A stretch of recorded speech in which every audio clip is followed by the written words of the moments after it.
तव्यश्च स्मर्तव्यश्चेच्छिता भयम्। पहली शर्त है। शर्त पहली क्या है? तस्मात् भारत सर्वात्मा भगवान ईश्वरो हरि। सब में भगवान का दर्शन करना है। अच्छा ये बताओ, सब में भगवान है या नहीं? बोलो हाँ कि ना मैया। सब में भगवान है? हैं? आप देखती हो सब में? नहीं पता है कि है। कल रट्टू तोता वाली कथा सुनाए थे ना। पता है कि है पर दिखते नहीं है। सुनो, नामदेव जी नाम के एक भक्त थे। कहाँ? महाराष्ट्र में। उन्होंने रोटी बनाई और रोटी बना के वो घी की कटोरी लेने भीतर चले गए कि घी लाऊं, रोटी में चुपड़ूं और बढ़िया भगवान जी का भोग लगाऊं। और जैसे ही वो अंदर गए, कुत्ता आया। वो कुत्ता रोटी मुंह पे दबाया सारी, वो कुत्ता फुर्र भाग गया। तब तक नामदेव जी घी की कटोरी लेके आए। देखा तो कुत्ता भागा जा रहा, रोटी मुंह पे दबाए। नामदेव जी पीछे पीछे दौड़े। अरे प्रभु रुक जाओ, हे प्रभु रुक जाओ, सूखी रोटी क्यों खाते हो? घी चुपड़ लो। लोग बोले वो कुत्ता है, वो भगवान नहीं है। नामदेव जी बोले आपको कुत्ता दिख रहा है, मैंने रोटियां भगवान के लिए रखी थी, तो भगवान ही इस रूप में आकर मेरी रोटियों का भोग लगा रहे हैं। हाँ पता नहीं किस रूप में आकर नारायण मिल जाएगा। पता नहीं किस रूप में आकर नारायण मिल जाएगा। और निर्मल मन के दर्पण में वह राम का दर्शन पाएगा। पता नहीं किस रूप में आकर नारायण मिल जाएगा। इसलिए भगवान कहाँ हैं? देखने वाले कुत्ते में भी भगवान का दर्शन कर लेते हैं, और ना देखने वाला रावण राम में भी भगवान का दर्शन नहीं कर पाया। कृष्ण में भी दुर्योधन भगवान का दर्शन, शिशुपाल कृष्ण में भी भगवान का दर्शन, और करने वाले कुत्ते में दर्शन कर रहे हैं। अच्छा एक बात बताओ, सब में भगवान है? आप देखते हो? आज कहो तो मैं आपको एक छोटी सी बात बताऊं और आपकी भी दृष्टि बदल जाएगी। कहो तो मैं आपकी दृष्टि बदलूं? बोलो हाँ या ना। तो सुनो मैया, अच्छा ये बताओ, घड़ा और माटी, घड़े में और माटी में कौन सही है? घड़ा की सत्ता है या मिट्टी की सत्ता है? कौन है और कौन नहीं है? घड़े और मिट्टी में कौन है और कौन नहीं है? ये भैया जी बताएंगे। घड़े और मिट्टी में क्या है और क्या नहीं है? आप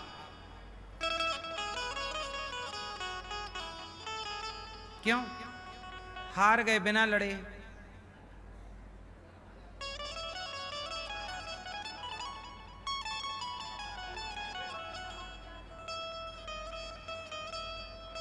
चलो बता, लाल मैया बताएंगी घड़े और मिट्टी में क्या है और क्या नहीं है। मिट्टी है या घड़ा है? क्या है? मिट्टी है। क्या घड़ा है?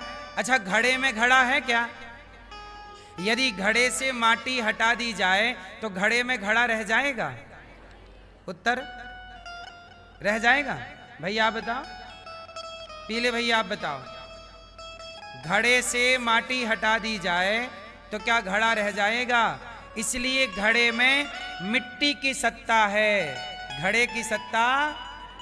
अच्छा घड़े की सत्ता व्यवहार में है। कुम्हार से क्या कहा जाएगा? भाई साहब एक घड़ा दे दो, कुम्हार से कहा तो यही जाएगा कि एक घड़ा दे दो, पर घड़े में बस घड़ा नहीं है। कुम्हार जो देगा वो घड़ा ना देगा, वो मिट्टी देगा। मिट्टी के आकार का नाम घड़ा है। घड़ा नाम की कोई वस्तु इस धरती पे, बोलो हाँ, क्या घड़ा नाम की कोई वस्तु है? यदि वस्तु है तो मिट्टी। उस मिट्टी को घड़ा कहा गया लाखों साल से। मिट्टी के एक आकार को, जैसे मिट्टी है घड़ा नहीं है, जैसे मिट्टी की सत्ता है घड़े की नहीं, ऐसे भगवान की सत्ता है, आपकी और हमारी सत्ता नहीं है। इस संसार में जो दिख रहा है वो भगवान ही हैं, उनके सिवा। तो फिर कहोगे कि ये दिख तो स्त्री भी रही है, पुरुष भी रहा है। व्यवहार में पुरुष है, व्यवहार में स्त्री है, वास्तविक में ना स्त्री है ना। जैसे व्यवहार में घड़ा है पर वास्तविक में तत्व की दृष्टि से मिट्टी है, ऐसे व्यवहार में स्त्री पुरुष की सत्ता है, पर वास्तविक में भगवान के सिवा ना कोई स्त्री है, ना कोई पेड़ है, ना कोई पौधा। क्योंकि पेड़ पौधे के रूप में भी वही है, चींटी और हाथी के रूप में भी वही है, स्त्री और पुरुष के रूप में भी। इसलिए कहता हूं, किसी से झगड़ा द्वेष ना किया करो, सब में भगवान का दर्शन करना चाहिए। ना काहू से दोस्ती, ना काहू से बैर। कबीरा खड़ा बाजार में, सबकी चाहे खैर। इसलिए किसी से दोस्ती नहीं और किसी से दुश्मनी नहीं। राजा की दोस्ती अच्छी नहीं होती और राजा की दुश्मनी भी अच्छी, राजा की दोस्ती भी नहीं और दुश्मनी भी नहीं। अपने आप को हर बुराई से बचा के रखना चाहिए।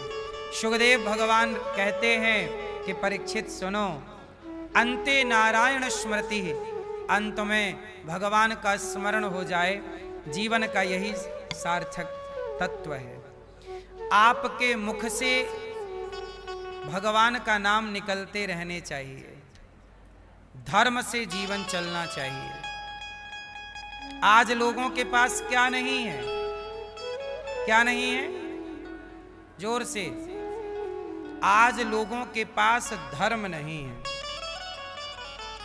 आज लोग अधर्म से जो कर सकते हैं सब कर रहे हैं। इसलिए कहता हूं, अधर्म से चला दुर्योधन, अधर्म से चला रावण, तो आज तक पुतले जलाए जाते हैं, और धर्म से चले राम तो आज तक मंदिर बनाए जाते हैं। इसलिए कहता हूं, जाने ना देना धर्म, करना लोभ मत धन धाम का, और धर्म ही जाता रहा तो धन रहा किस काम का। धर्म चला गया तो धन का करोगे क्या? अच्छा बताओ, धर्म बड़ी चीज है कि धन बड़ी चीज है? क्या बड़ी चीज है? धर्म किसे कहते हैं? आजकल धर्म का अर्थ लोगों ने गलत ही कर रखा है। उन्हें लगता है धर्म का मतलब है मंदिर जाना, पूजा पाठ करना, वो इसी को धर्म समझते हैं। जबकि मंदिर जाना, पूजा पाठ करना और धर्म, ये दोनों अलग अलग चीजें हैं। धर्म की परिभाषा क्या है? धर्म किसे कहते हैं, है ना? तो सुनो, धर्म किसे कहते हैं साहब?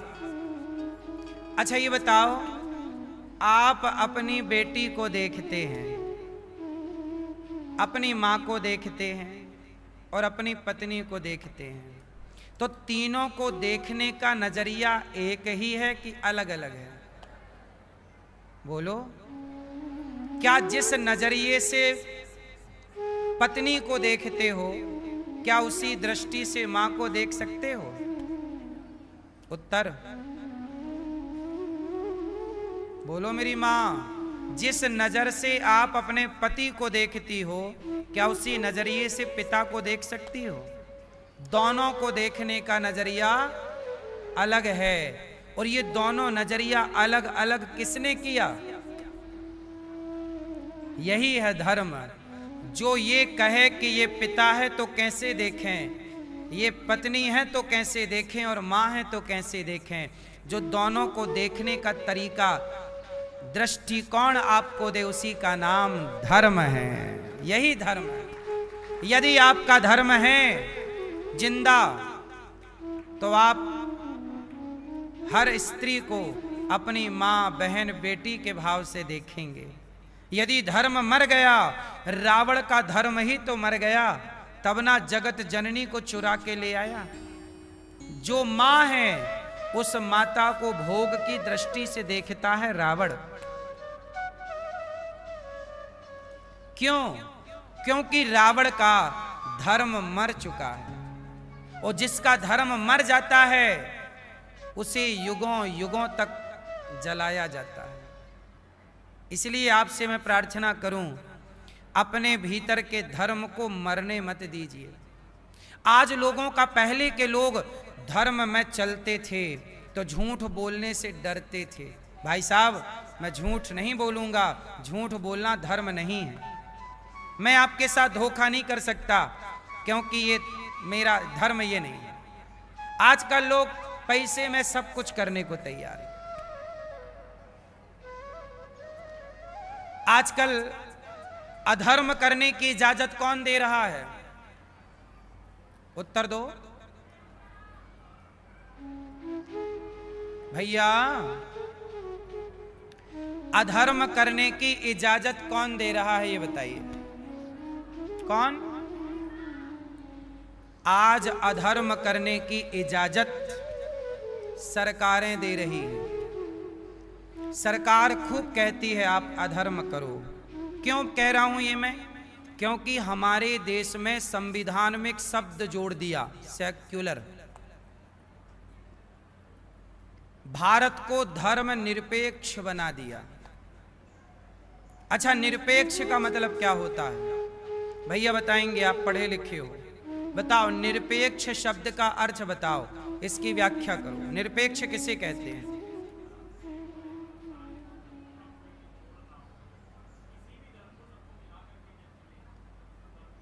ये परिभाषा आपको किसने बताई?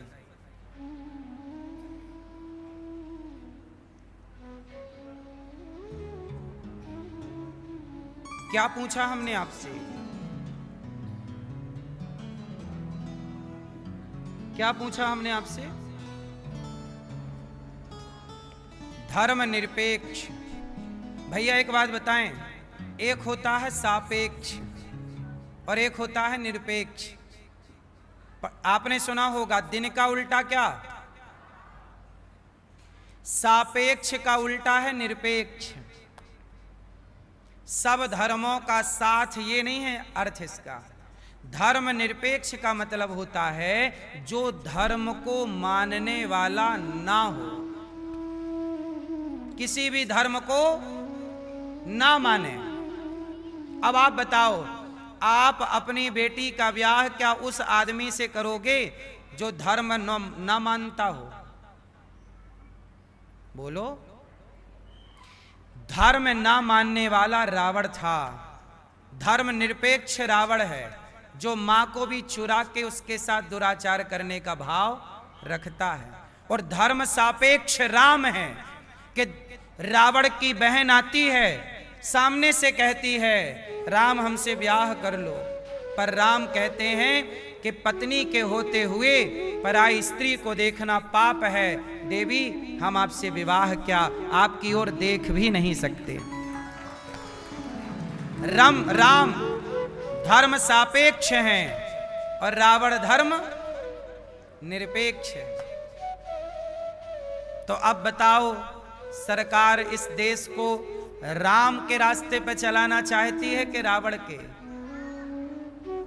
रावण के रास्ते पे। इसलिए ना आज लिव इन रिलेशनशिप को कानूनी के तहत लीगल माना जा रहा है कि आप शादी के पहले जिससे मन करे रहो साथ में, चरित्र बिगाड़ सकते हैं आप। बोलो हाँ। हमारे देश का कोर्ट कह रहे हैं कि लड़के लड़के ब्याह कर सकते हैं, समलैंगिकता, लड़की लड़की भी ब्याह कर सकती है। तुम्हारे बाप दादे सुन रहे होंगे तो हंस रहे होंगे, वाह क्या से क्या हो गए देखते देखते, बहुत तरक्की कर ली, लड़कों का ब्याह लड़कों से करा रहे हैं, वाह तरक्की है।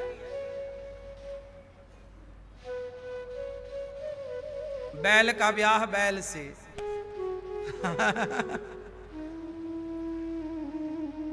गाय का ब्याह गाय से, ऐसे में होगी जनसंख्या वृद्धि, ऐसे में बचेगा देश। अब बताओ इससे बड़ी मूर्खता हो सकती है कुछ? और ये पढ़े लिखे लोग बना रहे हैं कानून, अनपढ़ गंवार नहीं, ये पढ़े पता नहीं क्या पढ़ लिया।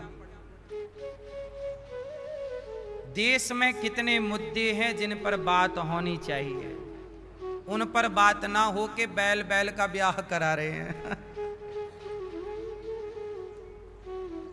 और कह रहे हैं भारत धर्म निरपेक्ष है।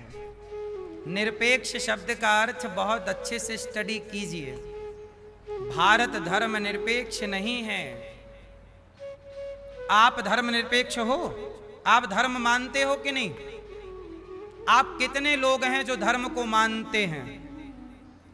तो जब इस देश में धर्म को मानने वाले लोग हैं, हिंदू अपने हिंदू धर्म को मानते हैं, मुसलमान अपने मुसलमान पंथ को, अपने मजहब को मानते हैं, ईसाई अपने ईसाईयत पंथ को मानते हैं, तो इस देश में धर्म निरपेक्ष है कौन?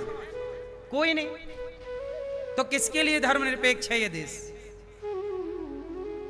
एक आदमी बताओ जो धर्म निरपेक्ष हो,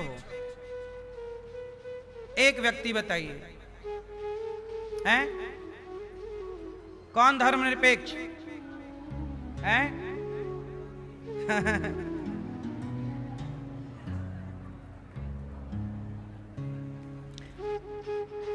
वो भी बेचारा कभी हिंदू बनके कभी ये बनके घूमता रहता है।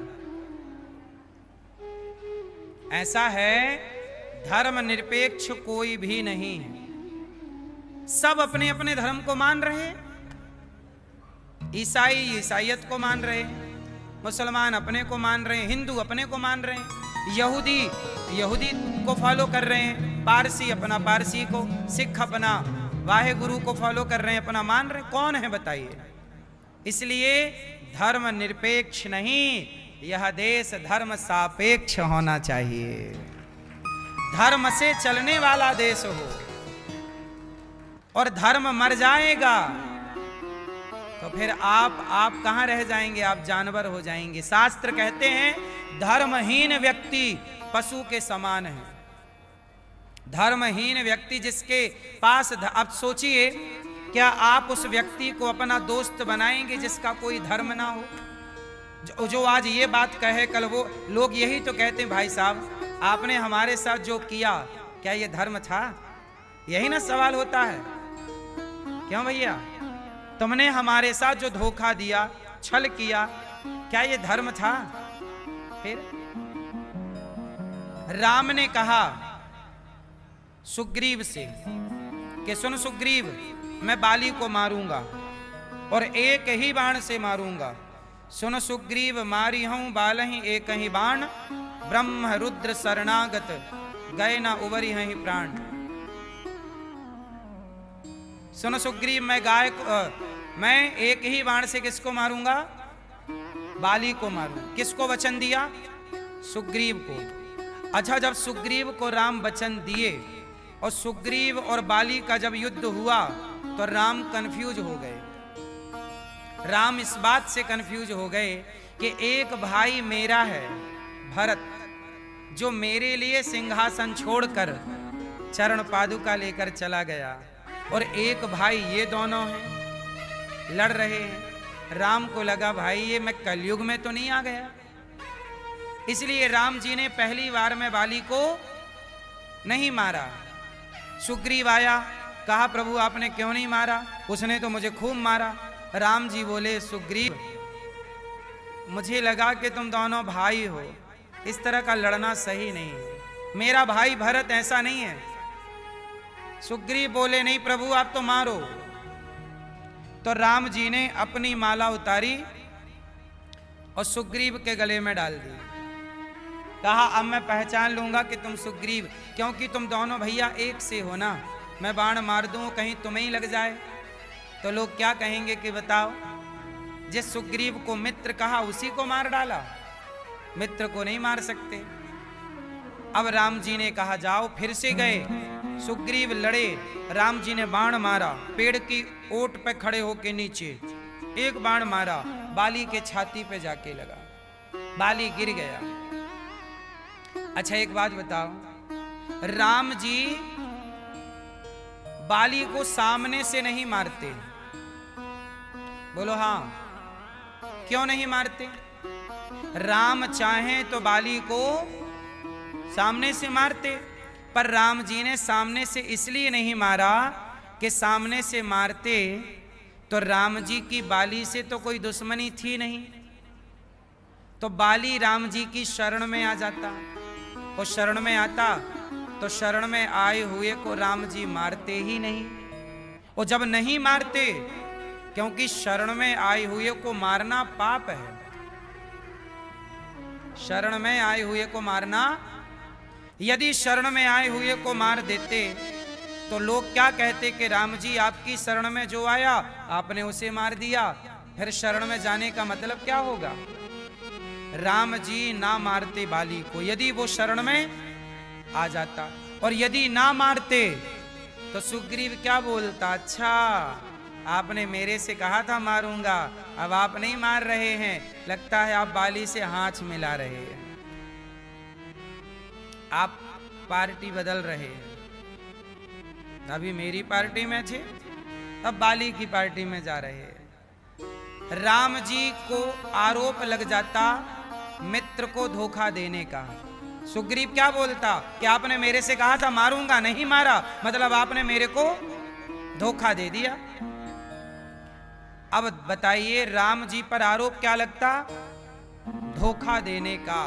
इसलिए राम जी ने कहा कि दुनिया पूछेगी कि छिपके क्यों मारा, तो मैं बता दूंगा क्यों मारा, पर मेरा मित्र आरोप लगाएगा कि धोखा दिया। मित्र को धोखा देने का आरोप मैं बर्दाश्त नहीं कर पाऊंगा, सह नहीं पाऊंगा। ये राम का धर्म है कि वो मित्र को धोखा नहीं दे सकते। राम किससे बंधे हैं? जोर से, राम किससे बंधे हैं? राम धर्म से बंधे हैं। राम किससे बंधे हैं? जोर से। और आजकल आप लोग बंधना नहीं चाहते धर्म से, सबको आजाद होना है। अच्छा आपको आजादी चाहिए, स्वतंत्रता चाहिए कि बंधन चाहिए? क्यों मैया? भैया आप लोग बताओ, पीछे वाले, आपको बंधन चाहिए? बहन बताएंगी चश्मा वाली, आपको आजादी चाहिए कि बंधन चाहिए? आजादी चाहिए। बगल वाली बहन, आजादी चाहिए। कौन सी आजादी? कोई रोके ना, कोई टोके ना, माई लाइफ माई चॉइस, आजादी। इनको आजादी चाहिए। आपको भैया आजादी? आपको आजादी? आपको आपको आजादी चाहिए आपको? कोई हमें, हम कुछ भी करें हमें कोई बोले ना, आजादी चाहिए? आजादी, आजादी चाहिए? आजादी भैया आप लोगों को? आपको? बस हमारी ये बहनों को आजादी चाहिए। सुनो, आजाद कौन है? अब ध्यान से सुनो, आजाद है सूपनखा।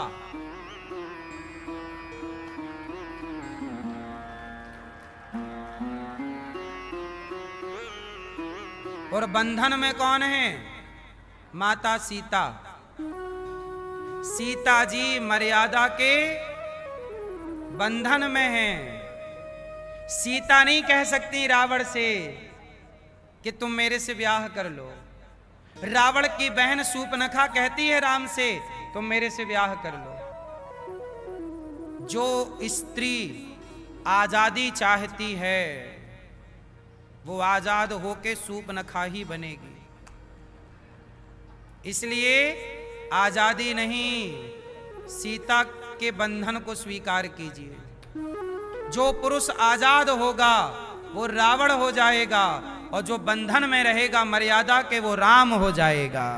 इसलिए मर्यादा स्त्री के लिए भी जरूरी है और जोर से पुरुष के लिए भी। आजादी का मतलब ये नहीं कि जो मन करे मैं करूं, जहां मन करे जाऊं, जहां मन करे वहां तो कुत्ते जाते हैं। बोलो हां। जहां मन करे वहां कौन जाता है?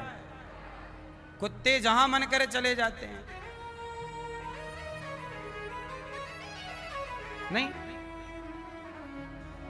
इसलिए जहां मन करे वहां नहीं। रावण का जो मन करता वही करता, इसलिए ना नाश हो गया। दुर्योधन का जो मन करता वही करता। ले आओ द्रौपदी को, लाओ यहां, लाओ यहां खड़ा करो, कपड़े उतारो। अब जो मन कर रहा है, भरी सभा में एक नारी के कपड़े उतार रहा है और सामने बाप बैठा है, सामने गुरु बैठे हैं, पितामह बैठे हैं। तनिक शर्म नहीं आई इस दुष्ट आदमी को कि बाप के सामने तो किसी स्त्री को निर्वस्त्र ना करे, गुरु के सामने तो किसी नारी का अनादर ना करे। लेकिन बेशर्मी की हद देखो। मन माना मैं दुर्योधन, जो मन करेगा करूंगा, मैं राजा का बेटा हूं, अपनिच भगवान है, बन जा भगवान। इतनी आजादी मिली दुर्योधन को कि उसकी आजादी ने उसका सर्वनाश कर दिया। बोलो हां। इसलिए बेटा आजादी, पतंग आजाद है कि रस्सी के छोटे से धागे के बंधन में है। बोलो, यदि वो पतंग आजाद हो जाए तो कितने भी ऊंची हो नीचे गिर जाएगी, और वो यदि बंधन में बंधी रहेगी तो आकाश में उड़ती रहेगी। जो मर्यादा के बंधन में है वही गगन चूमता है। इसलिए मर्यादा के बंधन की रस्सी को, बेड़ियों को तोड़िए मत। जिन लड़कियों ने, जिन लड़कों ने मर्यादा के बंधन को तोड़ा वो आज क्लबों में जाके पराई स्त्री, पराए पुरुष के संग मुन्नी बदनाम हुई खेल रहे हैं, शीला की जवानी खेल रहे हैं। बोलो हां। आजादी तुम्हें चरित्रहीन बनाएगी, याद रखना। आजादी क्या बनाएगी? सिर्फ चरित्रहीन। चरित्र बिगाड़ना है। जवानी में लोग आजादी चाहते, कोई कुछ बोले ना।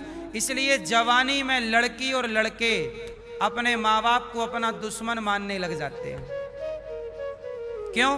क्योंकि माँ बाप का बंधन होता है और बच्चे ये बंधन तोड़ना चाहते हैं।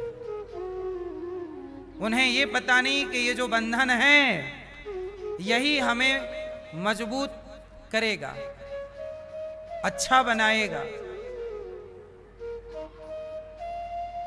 इसलिए कहता हूं बच्चों को सत्संग से जोड़ना चाहिए। जो स्कूल कॉलेज नहीं सिखा सकते, जो माँ बाप नहीं सिखा सकते, वो हमारा शास्त्र, हमारा धर्म सिखा सकता है। आजकल बच्चों ने धर्म से दूरी बना ली, सत्संगों से, इसलिए समाज बिगड़ गया। क्यों? बात सही है। तो अपने को किससे बांध कर रखोगे? धर्म से, मर्यादा से। किससे बांधोगे? मर्यादा से। सुखदेव भगवान कहते हैं, चीराणि किम पथि न संति दिशंति भिक्षाम नैवांग्रिपाः परभ्रतः सरितोप्य शुष्यन् वृद्धा गुहा किम जतोवति नोपसन्नान् कस्मात् भजन्ति कवयो धन दुर्मदान्धान्। क्षीराणि किम पथि न संति। जीवन में पैसा कमाना चाहिए। क्या आप मुझे बता सकते हैं कितना पैसा कमाना चाहिए? क्यों दादाजी, कितना रोकड़ा कमाना चाहिए हैं? कहां रुकना चाहिए? कितना कमा के रुक जाएं?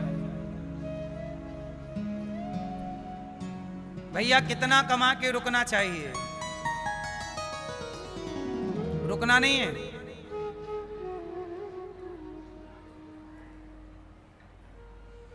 पैसा कमाना चाहिए। कितने तरह का पैसा होता है भैया बताएंगे चश्मा वाले? कितने तरह का धन होता है? एक धन ईमानदारी का, एक बेईमानी का, ये भैया बता रहे हैं 2। मैया मैया बताओ, ओ मैया मैया कितने तरह का धन होता है? ये मैया बताएंगे, लाल मैया से लेके गुलाबी मैया तक कितने तरह का धन होता है? हैं? ये भैया 2 तरह का बताए। मैया आप बताओ कितने तरह का धन होता है? 5 तरह का। हाँ मैया बताओ 5 कौन कौन हैं? हैं? 10 का नोट, 100 का नोट और 200 का और 500 का और 5 का। हाँ हाँ मैया का। कितने तरह का धन होता है? 5 कौन कौन? सुनो मेरी मां, धन 2 तरह का होता है। इन्होंने जो 2 कहा वो वाला 2 नहीं, एक और 2 है। एक तरह का धन तो ये सोना चांदी हीरा मोती रुपया पैसा जमीन जायदाद बेटा बेटी, बेटा को भी धन कहते हैं। पुत्र धन, पुत्री धन, शरीर का धन, ये भी एक धन है। स्वस्थ शरीर, अमीरी, रुपया पैसा जमीन जायदाद खेती बाड़ी गाड़ी बंगला, ये धन है। ये क्या है बोलो? ये धन है। एक धन दूसरा है जिसको मीराबाई ने बताया, पायो जी मैंने राम रतन धन पायो। पायो जी मैंने राम रतन धन। एक धन जगत का और दूसरा धन जगन्नाथ का। क्यों मेरी माँ? आप लोग जरा 16 सोमवार का पूजा कर लो शंकर जी की, तो 17वीं सोमवार को आप मैया हिसाब लेने चली जाती हो। हाँ बोले बाबा हिसाब कर लो। 16 सोमवार हमने व्रत किया है, 17वीं सोमवार आ गई हिसाब। हे भोलेनाथ बहू के बेटा ही होना चाहिए। 16 सोमवार व्रत किया है, 16 सोमवार के बाद 17वीं सोमवार तो आप हिसाब मांगती हो मेरी माँ। सोचिए आप लोग तनिक पूजा कर लो, तनिक भक्ति कर लो, तो आप हिसाब किताब करने लग जाते हैं। लोग माला भी जपते हैं तो हिसाब करते हैं कितनी माला हो गई। लिया बेहिसाब है और हिसाब भगवान से आप कर रहे हैं। जिसने आपको बेहिसाब दिया उस परमात्मा से आप हिसाब करते हैं, उसका नाम हिसाब से जप रहे हैं। ये भैया सो रहे हैं, हो गई नींद? मैया इसलिए भगवान का नाम जपो, जरूरी नहीं है कि हिसाब हो। आजकल आप लोग हिसाब करते हैं, महाराज जी हमने 500 नाम जपे आज दिन में, आज 1000। अच्छा है, ना जपने से आप जप रहे हैं, हिसाब के बहाने ये बेस्ट है। बेहतर है कि आप नहीं जपते थे परंतु अब जप रहे हैं। हिसाब ही सही, पर मुझे लगता है भगवान का नाम जपते रहो, जपते रहो, जपते रहो। दिन में जपो, रात में जपो, सुबह जपो, शाम जपो। अच्छा ये बताओ, भगवान ने हमें बेहिसाब दिया है कि नहीं? उत्तर, मैया भगवान ने हमें बेहिसाब दिया है कि नहीं? बोलो हाँ कि ना।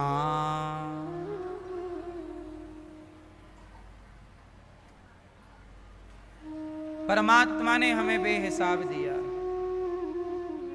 फिर हम क्यों हिसाब करने बैठ गए?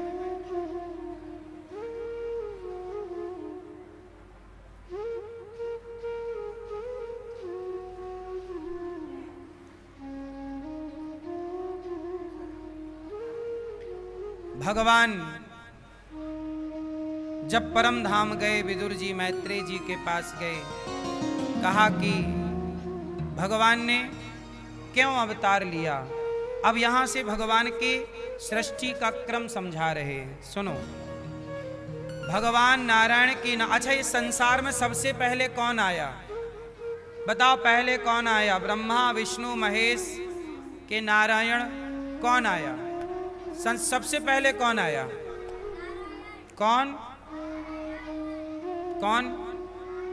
भगवान श्रीमन नारायण की नाभि से कौन निकला? कमल। कमल में कौन प्रकट हुआ? ब्रह्मा जी। ब्रह्मा जी की भ्रकुटी से भगवान शिव प्रकट हुए और भगवान नारायण ही विष्णु बन करके प्रकट हो गए। तो ब्रह्मा विष्णु महेश, भगवान की 3 शक्तियां हैं, ब्रह्मा विष्णु। ब्रह्मा जी ने सृष्टि प्रारंभ की, अपने शरीर से तरह तरह के सृष्टियां पुत्र उत्पन्न किए। ब्रह्मा जी के शरीर से मनु और शत्रुपा का प्राकट्य हुआ। कौन कौन प्रकट हुए? मनु शत्रुपा की 3 बेटियां और 2 बेटे हुए। हिरण्याक्ष को मारकर 12 भगवान ने पृथ्वी की स्थापना की।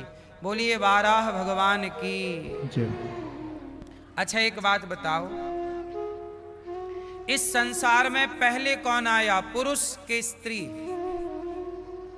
इस संसार की जब रचना हुई तो पहले कौन आया? पुरुष के स्त्री? कौन कौन है?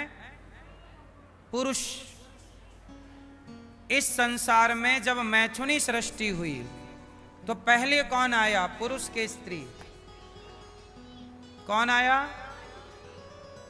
पुरुष के स्त्री? कौन?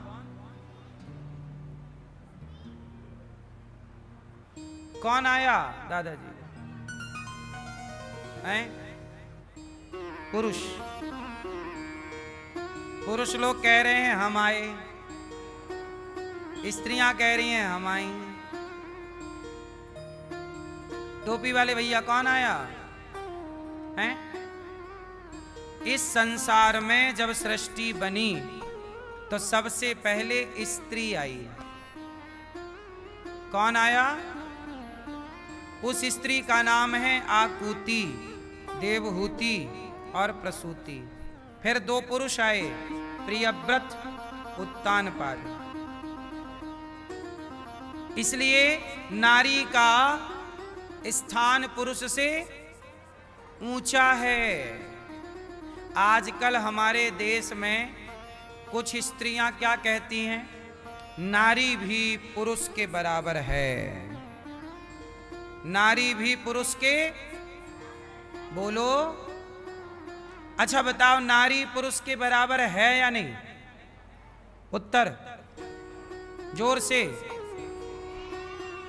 हां, नारी पुरुष के बराबर नहीं, नारी पुरुष से आगे है, ऊपर है। कैसे? सुनो, सारे सिस्टम किसके पास हैं? विद्या चाहिए तो सरस्वती माता, पैसा चाहिए तो लक्ष्मी माता, अन्न चाहिए तो अन्नपूर्णा माता, शक्ति चाहिए तो दुर्गा माता। हैं? पुरुष के पास क्या है? इसलिए तो शंकर जी तांडव कर रहे हैं। क्या कर रहे हैं?